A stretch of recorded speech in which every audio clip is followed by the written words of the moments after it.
it's not my fault. You've been lying, saying that I took away your peace. Drowning by yourself, now you wanna blame me. Like you have no options. I ain't take your options. Now I'm not the problem. Man, that's on you, yeah. You've been terrorizing me, yeah, I'm always wrong. I knew you lost your mind when you dropped that bomb. Girl, are you crazy? Yeah, you must be crazy. I've been thinking lately it's you. You stole your peace. All right, everyone, welcome to another TRM. I am your humble host, CJ. And we're going to have a great conversation today. So thank you all for being here. I know you could be anywhere in the world, but I'm glad that you're here with me. Hello.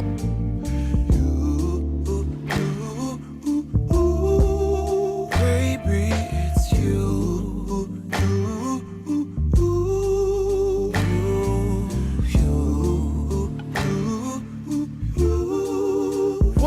We're going to be getting started here in a little bit. Please make sure you're hitting the like button as you're coming in here.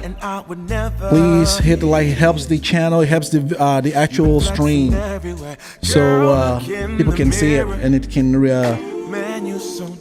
do very well. So please hit the like button. Thank you all for those of you who have already hit the like button. But please hit the like button as you're coming in. Hopefully everyone has been doing great. We're going to get started here in about 60 seconds. Lie like a ride, but take your stuff back. Baby, it's you.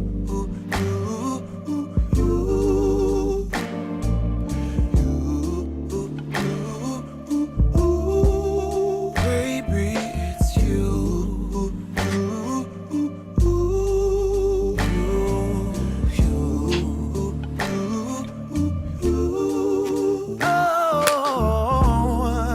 If I control the weather, then every day would rain on your parade.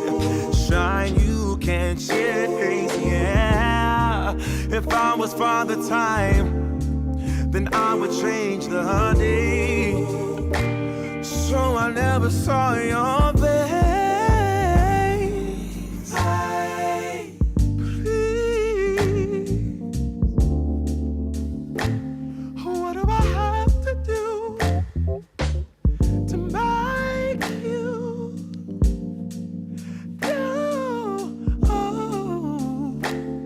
Okay, we're about to start here in a little bit. Let's get it going.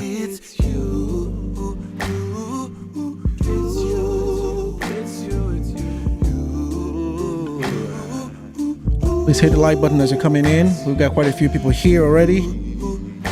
Please hit the like button. All right. Great to see you all here. Thank you all for joining me on this another TRM. We are going to have a great conversation today. We're talking about Netflix. And I think it's a conversation worth having. It's a great conversation that we need to have in terms of the role of Netflix and in Africa and as it relates to us and what's going on currently right now. Is Netflix colonizing Africa? That's a question on the table. And that's what we're going to talk about today. But before we get started, I want to first of all say thank you all to everyone who has subscribed to the channel. We're a little over 9,000 subs, and I am truly humbled, truly humbled, because I will have to tell you that I try to give you guys content as best as I can. There's quite a few things going on in my life. I'm not always on YouTube. YouTube was a way for me to just sort of connect with what I love, which is Afrobeat and my peoples out there. And so to really see it grow to 9,000 subs, even while I don't put so much of my time as I should, and I will, in giving you guys more content, I want to say thank you to every one of you. Thank you, thank you, thank you. I'm truly humbled at it. I don't take that for granted. I've seen the channel really grow within the last few months. And I can only imagine that you guys will keep supporting the channel to see it grow even further. So thank you for all the support, every one of you who have subscribed to the channel, shared the videos, made each video really go viral or really have a lot of views. Thank you so much. I am, in light of this, I am also now thinking about diversifying my content, because I want to give you guys more content and give you more information out there. There are more things now that I am going to start bringing to you all and really discussing. So I want you to follow me on all the other social media platforms, because I am going to begin releasing content on all the other social media platforms. If you like what I'm about, and you like the discussions that I have, and you like the content that I put out there, please follow me and follow us on YouTube, on Facebook, Instagram. All of the links to all our social media handle are in the description below. You can find it, because what I want to start doing is diversifying my content. I don't believe in just leaving one, housing all my content on one platform. You know, there's platforms out here be tripping. And so I'll begin having what's called, Instagram Live Wednesdays, or Facebook Thursdays, or Facebook Fridays, and, that kind of thing. So we're still working that out. So make sure you're following me, because all the contents are going to be different. Certain discussions that I will have on Instagram, I'll have a different discussion on Facebook and TikTok and so on and so forth. So please make sure that you hit you follow us on all our social media platforms, because I'll begin releasing content that I won't release on YouTube. I'll release them on those platforms so you guys can kind of follow the discussion and conversation along. And more importantly, the most place you'll find us, any information that has to do with this channel or our messaging, will be on our website, our official website, corporatejunky.com. The information is on your screen, so you can always go there. Anything related to us, anything that has to do with updates for us, that's where you're going to find that first, before any social media platform. You'll find that information. And so please avail yourself. Make sure you're going there and supporting that. We have quite a lot of articles that we put out there. We don't put everything on the site. We only put things that we think are relevant to our readers and people who are our visitors to the site. So you can always find information on that, and also be able to reach us if you need to. So if you need to reach us for any reason, you can always reach us through our website. You can obviously reach me by emailing me directly. I've got quite a lot of emails, so I may not be able to answer all of them. But once I see it, I'll respond as best as I can, because I've got quite a lot going on in my life, believe it or not, which is why I'm not always on YouTube as best as I can. But I will try to give you guys more content. There's quite a few things that we're thinking about doing, and I'm going to try to give you guys more content as best as I can, especially now that my following is growing, and it's a good thing. So thank you all. This video we're not going to be here too long. I didn't want to cancel this live. I am coming down with a cold. I've had a little bit of a fever in the last few days. But I'm all good. And so I wanted to make sure that I come out here and still give you guys a live show and have this discussion. But we're not going to be here too long. So let's talk about Netflix. Let's get right into this. So the question at hand is Netflix colonizing Africa? And that's a very serious question that we need to really address and discuss this at length. Let me start by saying that I'm a fan of Netflix. I'm a fan of Netflix. I believe that Netflix is going to change the narrative of Africa and Nigerians. I believe that. While the legacy media have done a lot to tarnish our image, I believe the likes of Netflix, Hulu, Amazon Prime are going to change our narrative. And they are doing that because the stories they're telling are our stories. The cultures they're putting out there are our culture. And so I'm a fan of Netflix. So that's one of it. That's why I'm a fan of Netflix, first of all, because I see what the platform is doing in terms of telling the African story. Okay, Netflix got a lot of Nollywood content on its platform, and so they're really helping to tell our story. So I like Netflix for that. The other reason why I like Netflix is because Netflix is a forward-thinking company. See, Netflix was the first player in terms of streaming out there, where everybody else was still doing the blockbuster thing.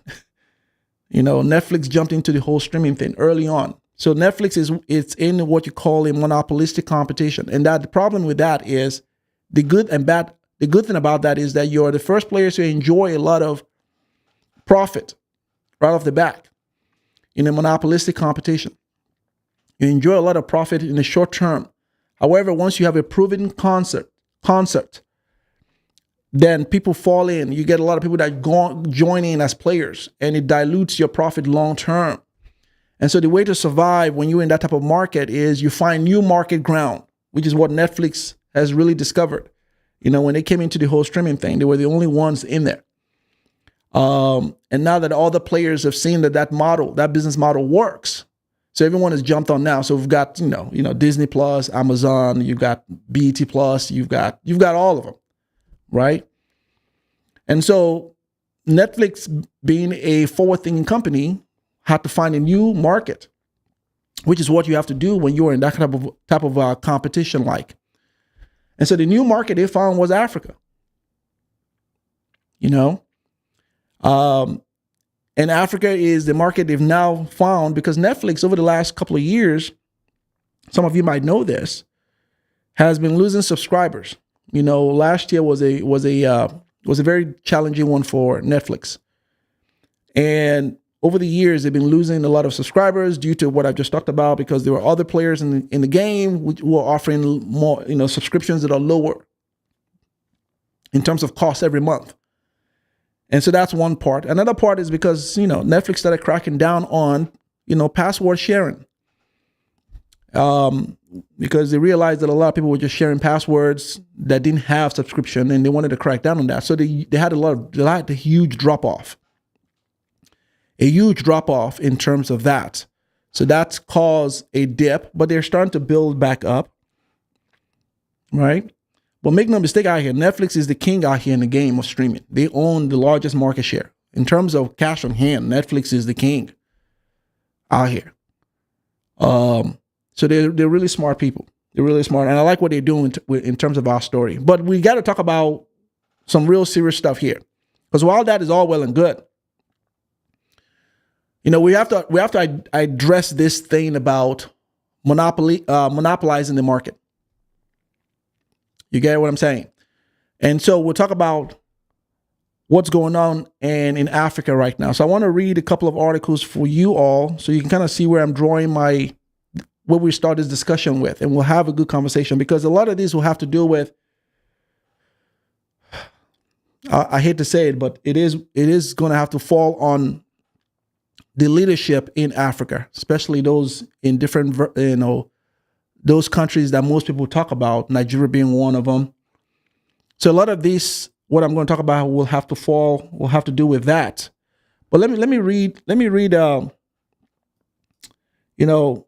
but no, let me finish that thought. So it has to do with those leaders putting in place measures that would really prevent the likes of Netflix from really monopolizing the market. As you guys very well remember, last year when Nigeria did something that I thought was a forward-thinking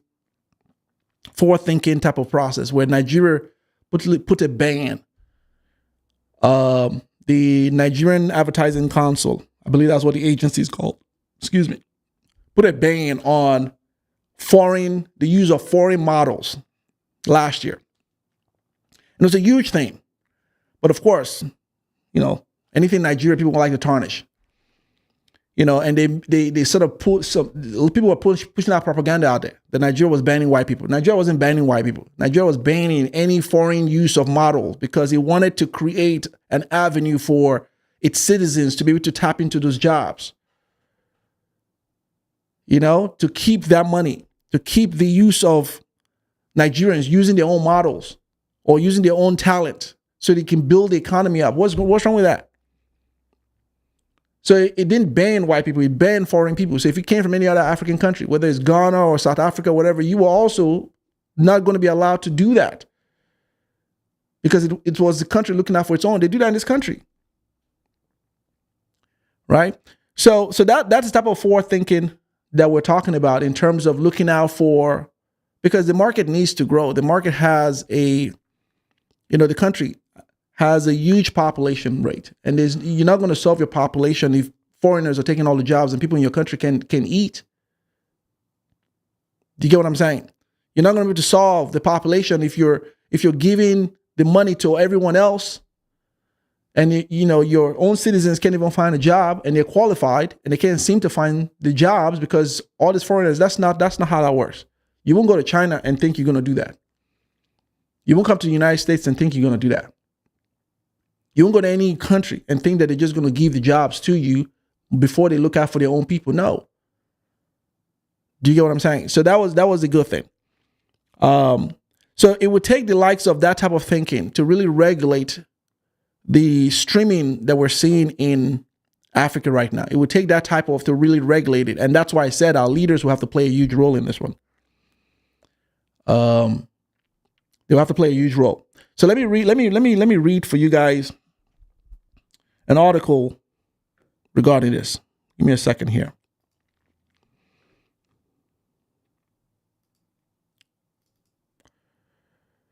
So this is the article that we're going to be reading.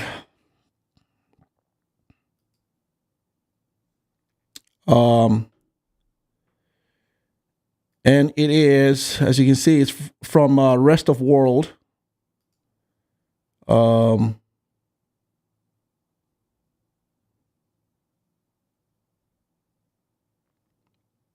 see here.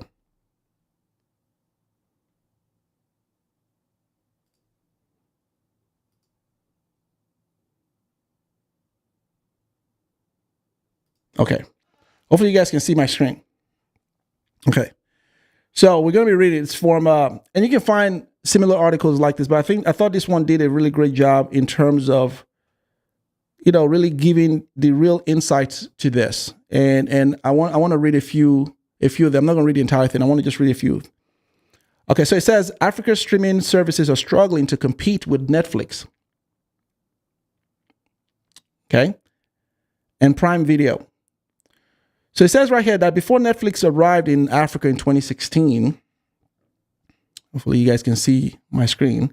If you can't see it, please let me know in the chat, but I think you guys can see it. Before Netflix arrived in Africa in 2016, the continent's online streaming was dominated by apps owned by large telecom companies. Now, these apps aired movies, TV shows, and sports, allowing companies to offer a value-add service to their existing users. Now, the apps are running out of steam as they struggle to compete with the streaming giants like Netflix and its South African rival Showmax, which provides specialized content.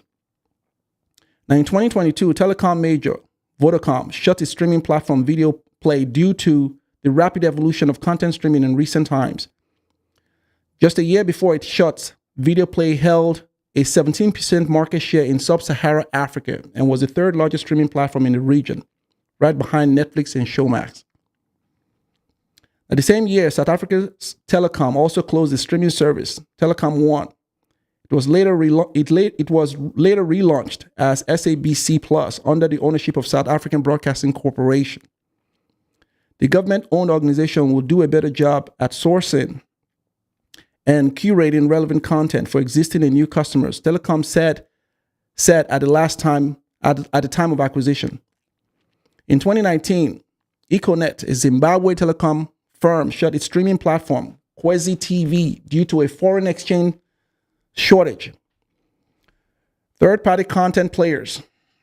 On those content we rely require payment for foreign currency, Econet had said in a statement. The same year, another telecom firm, Cell C, pulled the plug on its platform after investing about $80 million with little growth to show.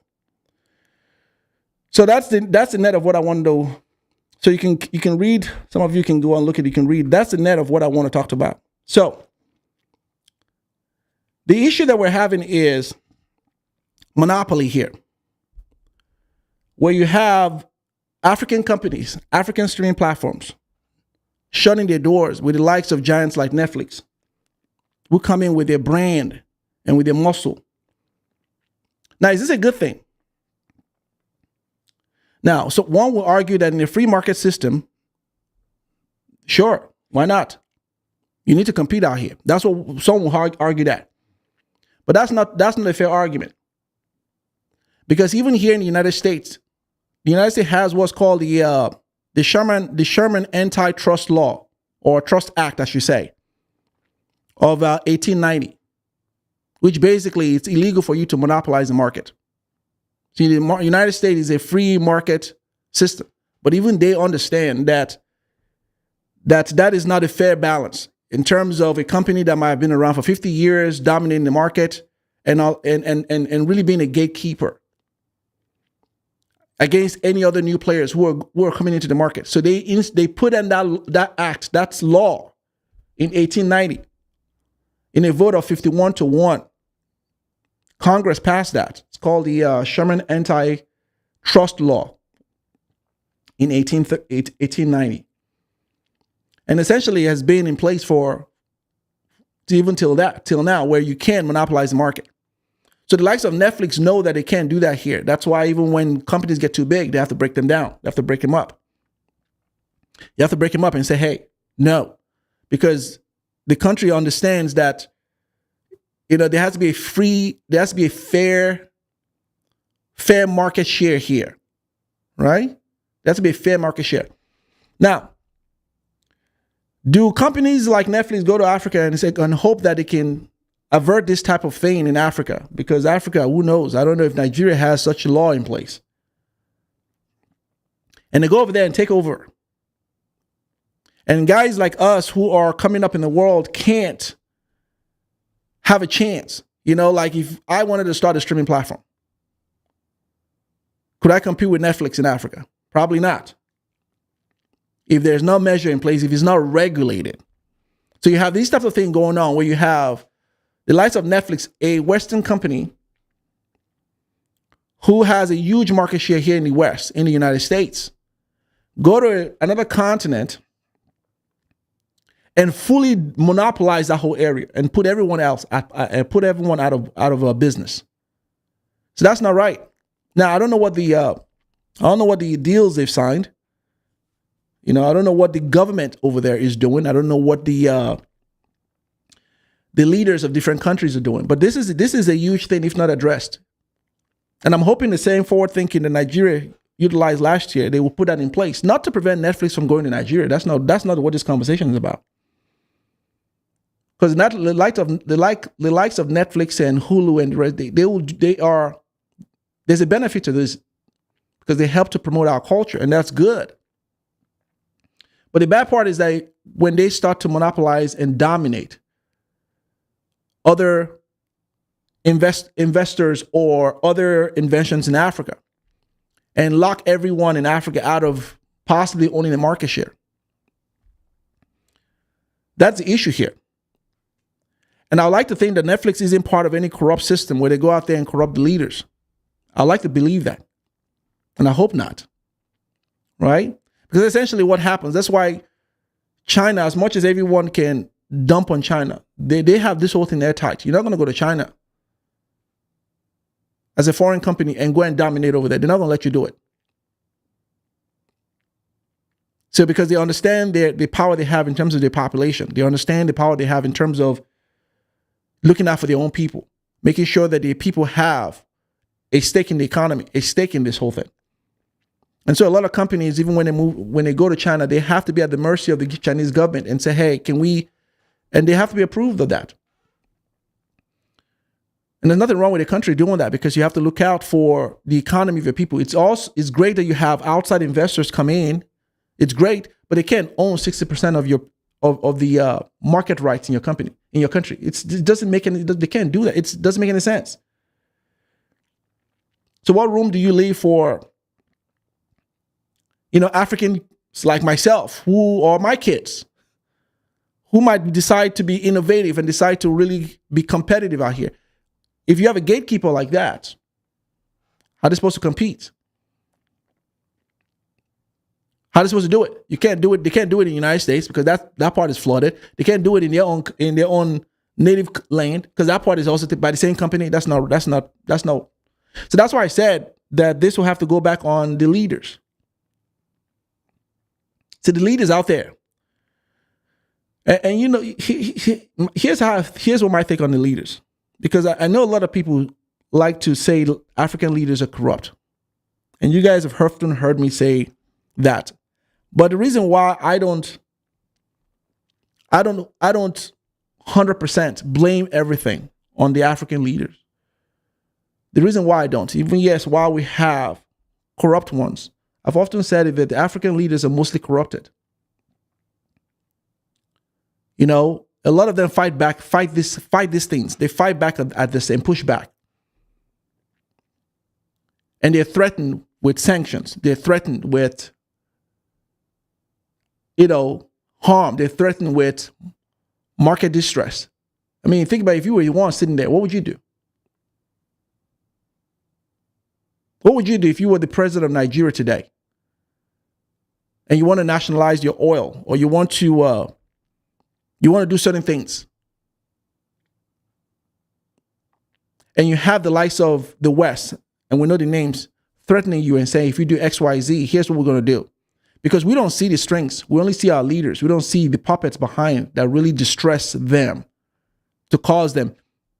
We don't see that. Now, I'm not making excuses for these leaders, but understand the incredible amount of pressure that someone would have to fight against a mammoth in the West based on and try to pull people out of deals that were there in the past. And I'm not just saying this. We have examples to prove this. We have examples like, past head of states that have tried, that have done this. We have those to prove this. So I'm not just saying something off the cuff. And we all know the stories of what happened to them.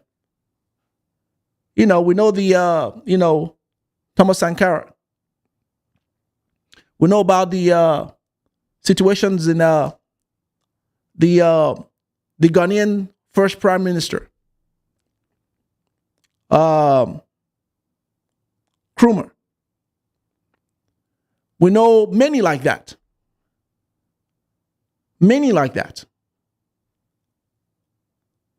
So that's why I'm not so quick, because I understand the way this thing operates. See, when you've been exposed and you know how things work, you type of understand the powers at play here. And it's not so easy, because it's easy for you to blame your government. That's true. It's easy because those are the faces you see.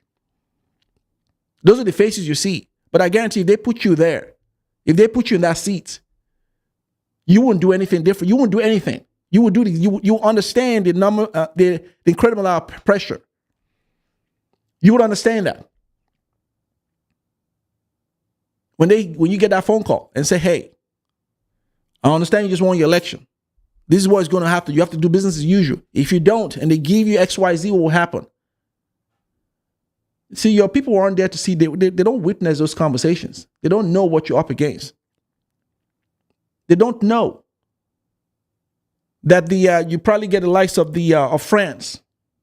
Situation that we've seen with the uranium that's going on in France, where the French government tells the likes of Mali, Gabon, Burkina Faso, Niger, the ones that we've seen coups happen, and they tell them, listen, you're going to sell this at 2 cents on the dollar for us.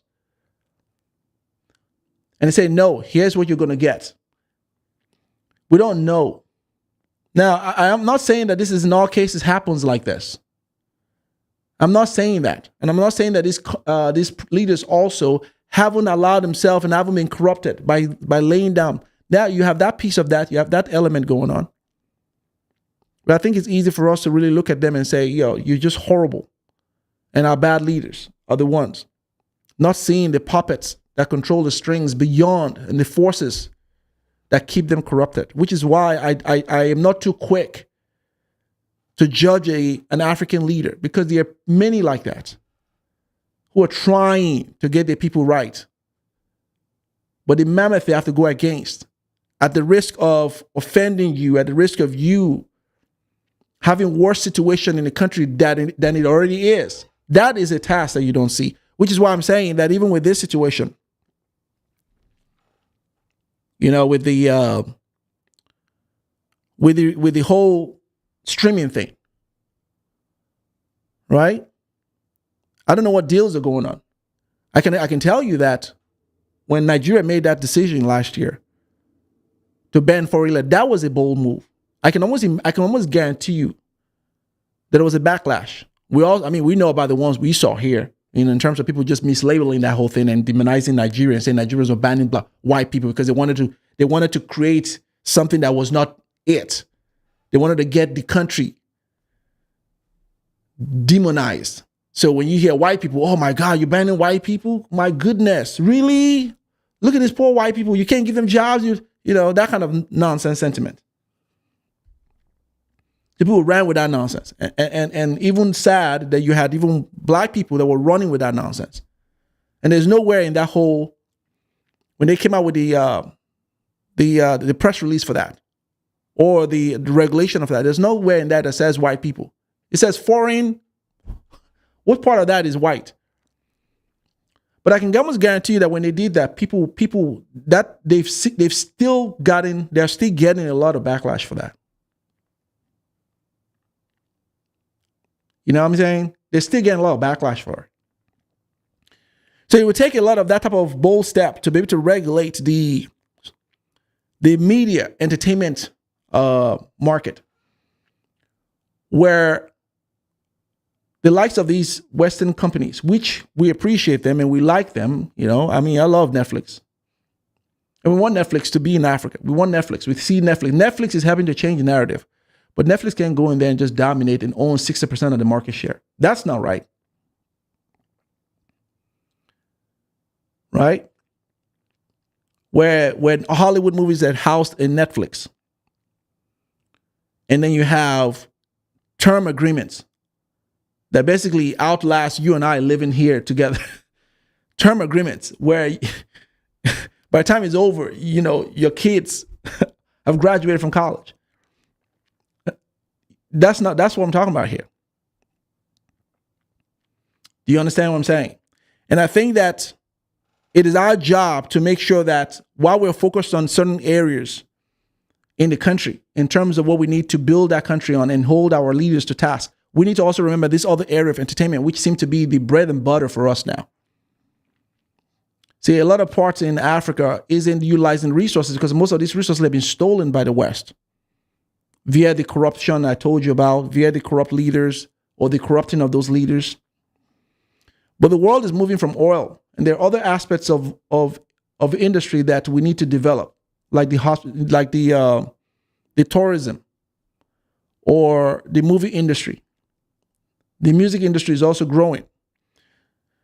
And I think that it's important that we understand that we need to put measures in place to protect citizens of each African country, not just Nigeria now, but each African country, where they're ensuring that their people have an opportunity to be players in this 50 years down the line, where they can have a market share, where there's strict regulation put in place that these Western companies don't come in. They can come in and do business, that's great, but they don't come in and own the market.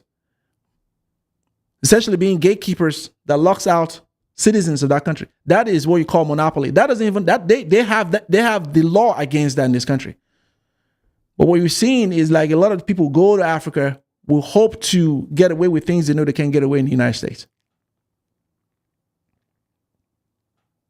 They go to those places and hope that they will corrupt those leaders, and those leaders will take the money and get away with things. There's a lot of bad practices that a lot of companies, believe it or not, US-based companies do in other countries.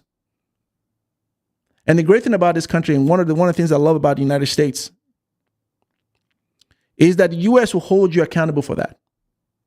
They really would. They really would. If you're able to demonstrate that this is what's going on in the country and you bring it up to Congress, they hold their own people accountable for it, because I don't think they want the people representing them in a horrible way in other countries. But these things are done under the carpet. You know what I mean? It's almost like you almost be hard to find these things. But I do know that they have laws in place in these countries that will hold their own companies or their own people responsible if they go to other countries and commit crimes and break the laws over there, because that's a brand representation. I know this because I went through grad school and we learned about this. We learned about this when I took business law. We learned about this. I know those are on the books. I know what I'm talking about. But again, it'll have to take someone reporting that. It'll have to take someone really bringing that to the forefront. It has to be a proven thing that you can make case on. And many times, the burden of proof is on you. But these things are happening. And my ache is that we are going to again see a situation where Africa doesn't belong to Africans anymore. It belongs to a portion of Asia, a portion of the West, and people within Africa don't even have. That's what you call the scramble for Africa. That is slicing Africa up.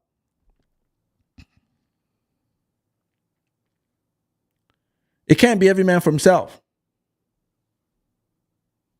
Do you get what I'm saying? Please hit the like button. Right?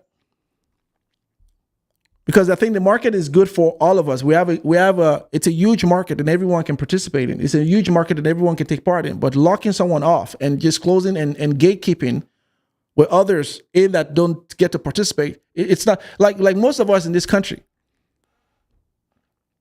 We all know that the representation, even with companies, in companies like Netflix, even when you go to Netflix representation here in the United States is 66% white. And I think it's majority white, men and women. I think the number where I saw was 66%. And then they have Asian representation and they have Hispanic representation. The representation of black people, even in Netflix, is tiny. You see what I'm saying? So what are the chances they go to Africa and do the same thing? Because I know that most times when you have these foreign companies that go to other international countries, they tend to bring their own people. And most of the faces that you see there are mostly non-Africans. You might see Africans in lower level positions. That's what I'm talking about here. And that is the part that goes beyond just you dominating. Because when you see that's what I'm talking about. When you have someone monopolize the market, you tend to find the disproportional representation of a people within that market. That in executive roles, in top management position, you don't find representation of those people in that area. You find foreigners. Because even here in the United States, you don't find too many black people working at Netflix. The representation is very tiny compared to the market, compared to the population of the population here. It's not. But at least this country has laws in place where they make sure that, hey, there's got to be equity in terms of representation. They have that in there. But even with that, look at how that's done. Let alone go to places like Africa, where they probably don't have that type of strict laws. And even if they did have it on the books, who's going to enforce it? Who's enforcing that today? Do you get what I'm saying? So this is why we need to change the game by using our platforms and using our the power that we have on social media to make sure that we're sounding this out, because that's the only way we hold these kind of companies to task. Now, I'm not saying Netflix is out there doing it. I don't know. I don't know definitively that this is what's going on with Netflix. However, I can give a calculated guess. I can almost, give an intelligent guess here, based on behaviors that we've seen here in the United States and based on what could possibly be going on over there. Right? Because I would like to see Africans really, because we've got African design. Look at what we read. Look at what we read earlier on.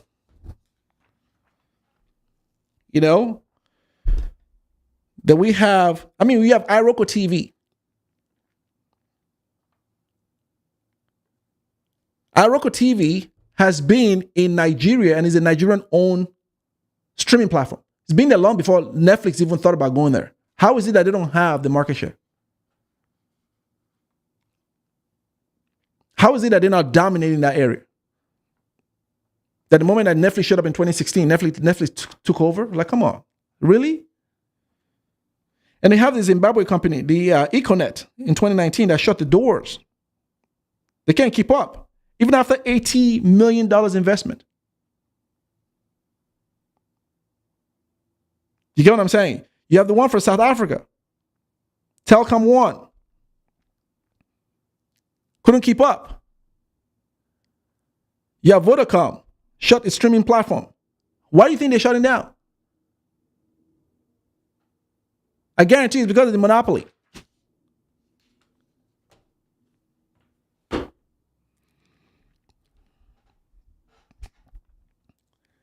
You get what I'm saying? Now, I've told you guys, most of you that have been following me, that I'm a town crier. You can't help what you are. As much as I would hate to talk about this type of conversation, I can't help but sound an alarm out there. And hopefully someone is listening. Because these are things that I know is a problem here in the United States in terms of monopoly. And it's a problem here. But this country has a system in place where they break them up. Was it Viacom that went through one couple of years ago? And they've also broken Google up. They've done this. Because that's how you make the market fair. You can still make profit, but that's how you make it fair for everyone. Right? But coming in and just muscle everyone out of the whole thing, it's a crime. It's not even unfair. Forget that. It's a crime. Because then you own all the resources. So hopefully the Nigerian Advertising Council is listening to this. Right? I really applaud what they did last year. I really did. I even talked about it on my platform. I really did. Right? Because imagine you go to Nigeria and you're on the subway station on one of those trains that they are building right now, those train lines. And the announcement you're hearing in a country with 90% population African is a white person's voice. Really? Or Asian person? What, they don't have Africans that can speak properly? Do you get what I'm saying? Because when you go to New York and go to this place, you don't see that situation here. That's not what's going on here.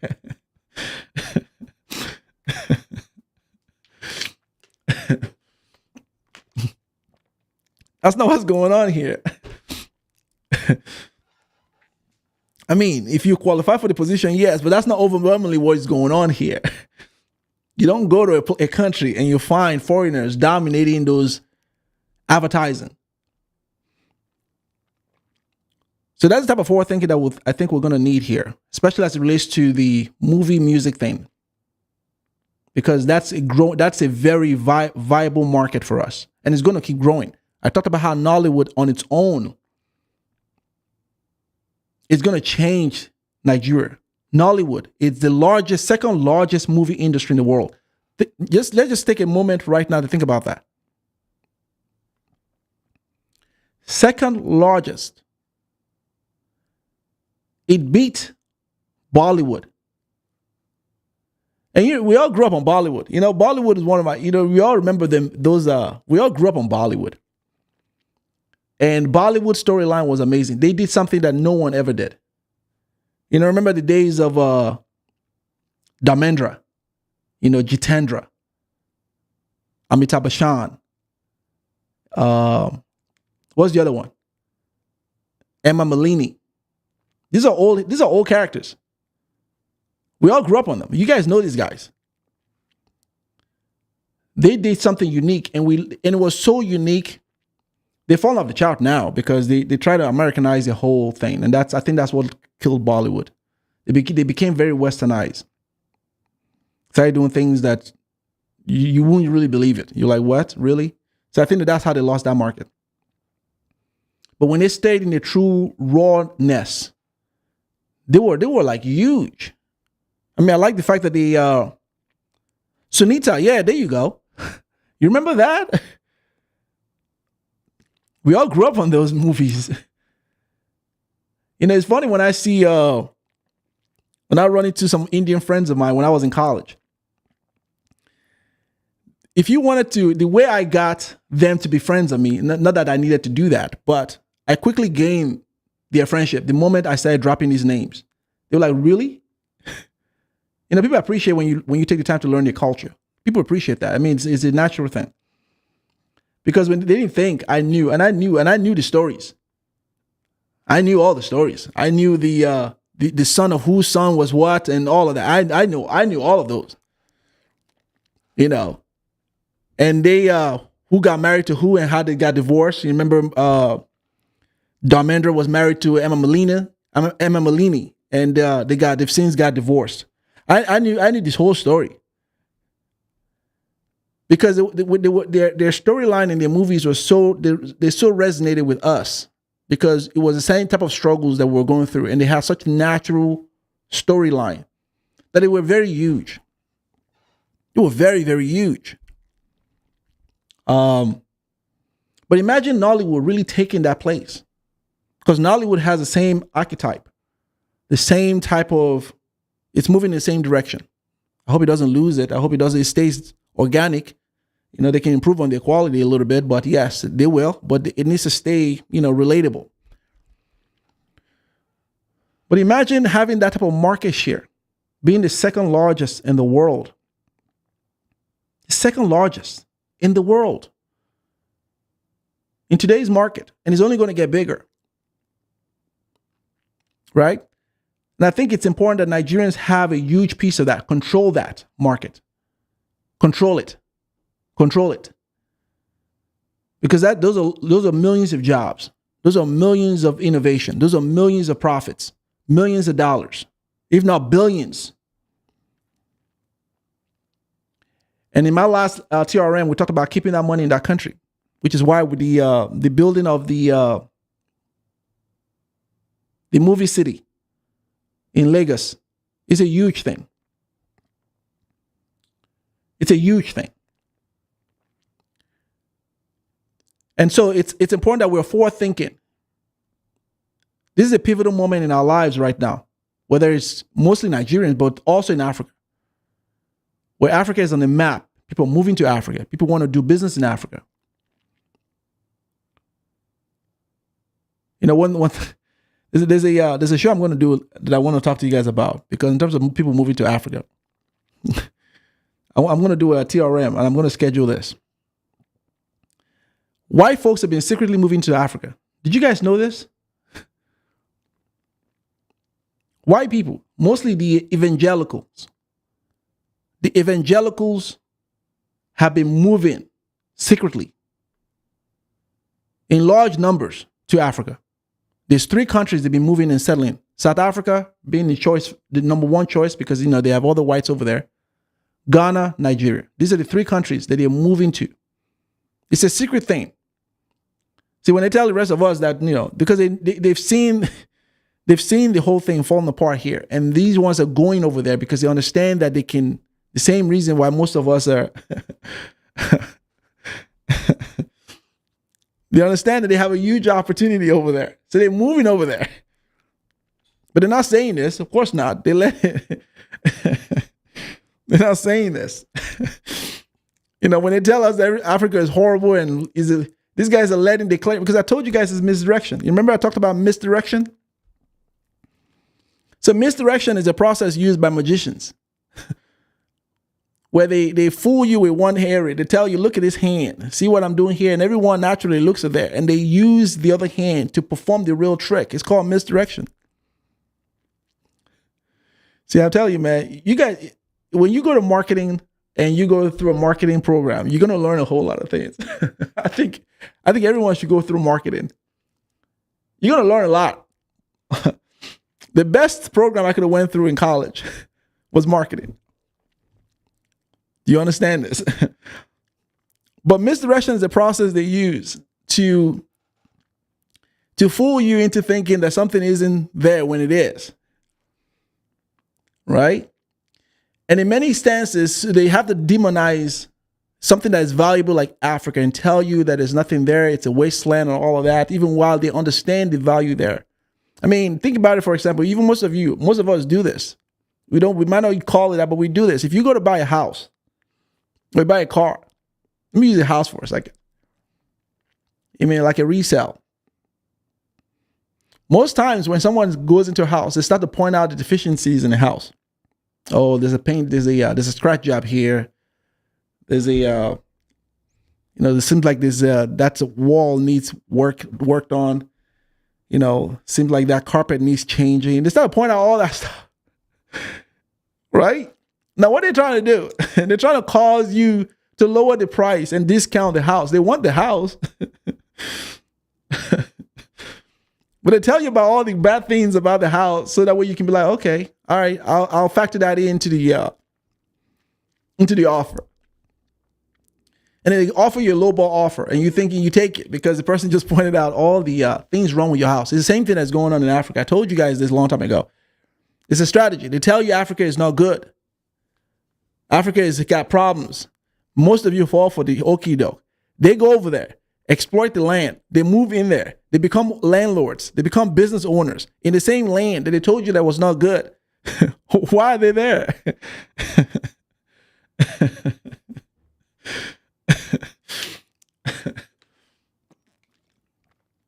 You know what I'm saying? Why are they over there?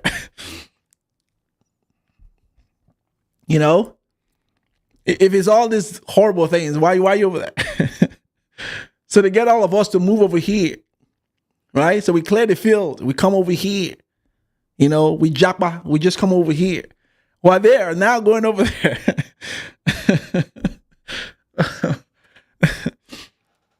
They're going over there. And they're buying up the lands over there.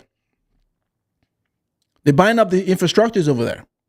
And by the time you come back, you begin renting from them the land that you left. You get what I'm saying? So, we got to wake up and understand the goals that we have. See, I'm not in the business of demonizing Africa. I'm not in the business of doing that. It doesn't matter what country in Africa. I'm not in the business of doing that. Right? I might point out some and criticize once in a while, but I'm not in a full-blown war of because essentially what that is. You're warring against your own continent. I'm not for that. Right? Because I understand that Africa is more than just a continent. It's a spiritual healing land. If you don't know this about Africa, you need to go take your time to learn this. Africa is a healer. There's a spiritual element to that continent. That's a healing place.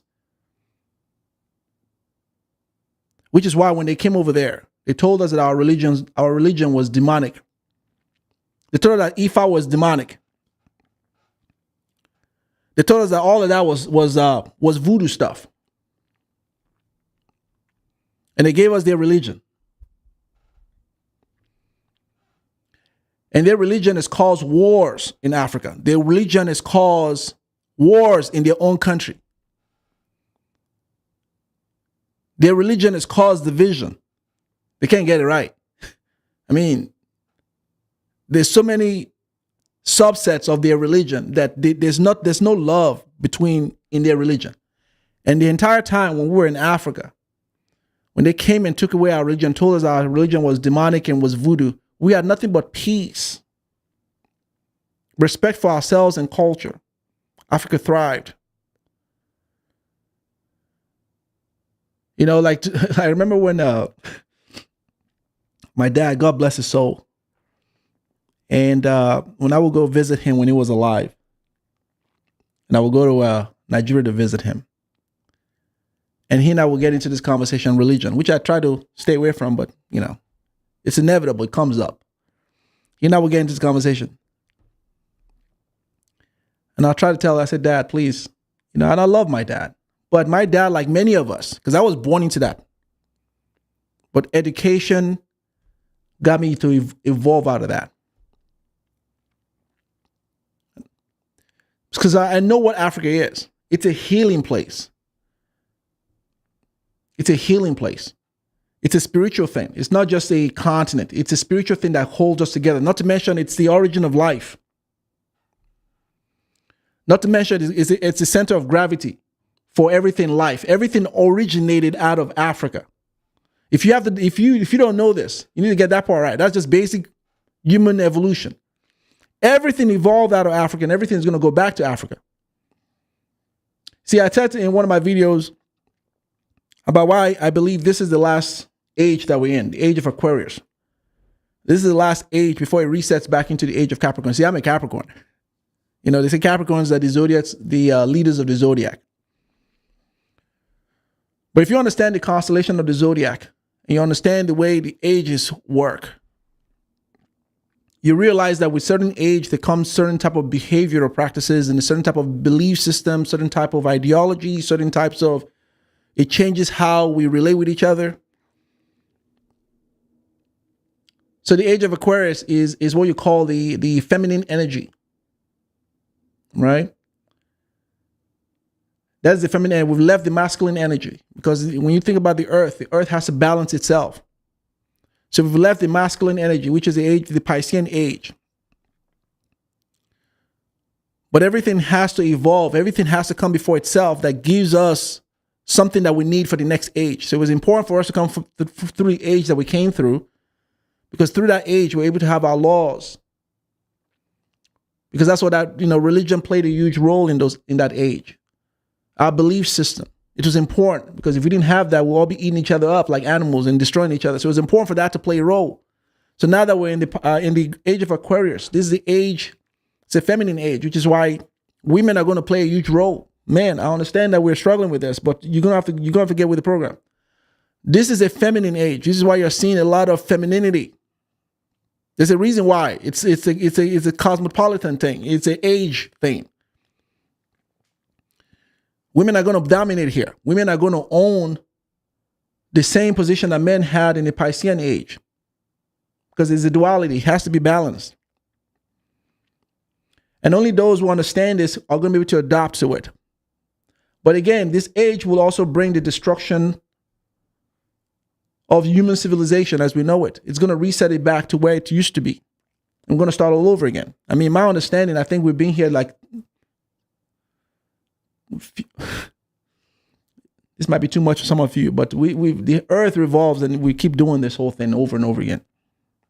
But no, the point I'm trying to help you understand here is that the reason there's a reason why Africa is on the horizon right now, because everything resets back to the mother nature, to the giver of everything. You see, we all had Africa, we all left Africa. It's all going to circle back into Africa, because when these whole people out here have messed up the planet and destroyed each other, whatever they're doing, the only continent that's going to stand is going to be the African continent. The only people that are going to stand out here are going to be black people. When everyone is all said and done, and technology has played its role, they've gone to space, they've come back, they don't know what to do with themselves. They're going to reset. This whole thing is going to reset back to the mother and the giver of life. Please hit the like button. You get what I'm saying? So that's why I have a love for Africa. I have a love for that continent, because I see the spiritual element to Africa. I hate what it's becoming. I hate what Africa, some part of Africa is leaning towards, but I see the spiritual element. There's a spiritual connection that we all have, no matter what part of Africa you are in. And I'm always going to encourage people to go to Africa and visit. If you can move there, move there. But if you can't, go and visit. Connect with your root, connect with that. Because it's a healing place. It's a healing place. You know, whenever we've got an Africa trip, we got a Nigeria trip coming up very soon. I can't wait. You know, me and the entire family, I'm taking the entire family to Nigeria. We got a trip coming up very soon. I can't wait. And every time I go, I just bask in it. Because it's time for me to reset, right? And I would like to see that country, as well as the continent, do very well. And I think that one of the things that we need to start looking out for each other is making sure that with all our education, with all our foresight and thinking, we need to begin to take advantage of the opportunity, the vast amount of opportunity that's bestowed upon us right now. See, the universe, the creator, has bestowed on Africans an opportunity, because this whole thing is going to go back to you. It's all going to go back to you. But you need to understand it. You need to begin owning it and standing as kings and queens and really owning your position in the world, and let no one dog you down. See, no one do that to me. If you haven't noticed already, I'm not the one. Do you get what I'm saying? And so I wanted to just again bring this video up and have this type of conversation with you guys, and have this kind of conversation and saying that, listen, we've got a talent, we've got a craft, we've got a tool here. We're becoming the cream of the crop. We are the cream of the crop right now, as it relates to audiences, as it relates to skill laborers, as it relates to intelligence. We're talking about entire Africa now. Africa's rising, right? And we need to leave the self thing behind. The self thing is not who we are. The whole self thinking, it's a Western thing. You need to leave that behind. You know, that's why, you know, when we were growing up in Nigeria, I remember it's a practice in not just Nigeria, I think it's in all African countries. You know, if I did anything, if I knew I was about to do something that I'm not supposed to do, I have to make sure that no surrounding neighbors in my house saw me, because I've been caught by a neighbor and disciplined by a neighbor, and my parents said thank you to the neighbor. You get what I'm saying? It's a collective community punishment. You know, where it takes a village to raise a child. That whole thing is so true on that continent. It's a beautiful thing where everyone is just part of the community to make sure that they are really looking out for each other. Which is why, with all the naysayers, Africa doesn't go into civil war every day. There's none of that going on. You have a few, but there's none of that going on. The continent has a way of staying intact and building within itself, because we understand it's a community thing. We look out for each other. We're not perfect, but we look out for each other. We try to make sure that everyone is towing a line that is aligned with our culture, whatever culture that is. We call you to order. We say that's not how you're supposed to do it. We use words like home training. You know what I'm saying? You don't find that here. Every man to himself. You know, you try to discipline a kid that you might see on in a subway line. You better not do it, because his mother or her father will challenge you and say, what are you doing? And call you like you're trying to abuse a kid. Even while you're trying to correct that child, you don't do this. Everyone is to themselves. So that's that individualistic thinking is a Western construct. It's not an African thing. It's not an African thing. It's an individual. That's not what we are. We are tied and we are bound together spiritually. We have a DNA. I can go to somewhere like South Africa and I can connect with the blacks over there. I can go to Kenya Rwanda, Uganda, and I can connect with them. I can understand their culture even while I've never been to some of these places. I know the things that I know, the do's and don'ts, because I know they share a similarity with Nigerians. You can't go anywhere in the United States and feel that way. You can't. You can't go anywhere in Europe and feel that way. So that is a part that we need to understand, and we need to really be mindful of, and understand that we need to create the avenue for our people to grow, whatever that avenue might be, whether it's in movies, it's in music, it's in education. We need to begin looking out for our people and put away this childish Western ideology of individualistic thinking. We need to understand that we're a spiritual being. It's the reason why you were put here first. There's a reason why life originated out of you. There's a reason why you were the first empire to exist, because you needed to set the order of things in which others can take from. So I'm hoping that you guys get that. So thank you all for joining this live stream. I truly, truly appreciate that. Please make sure you're liking the video, share the content, subscribe to the channel, and I will see you all next time. Bye-bye, everyone.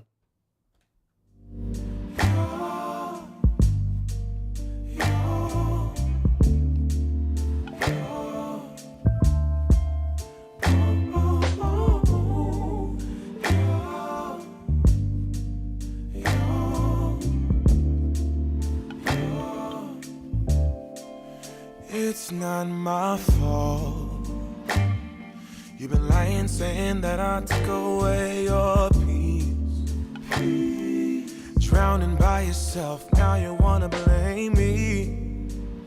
Like you have no options.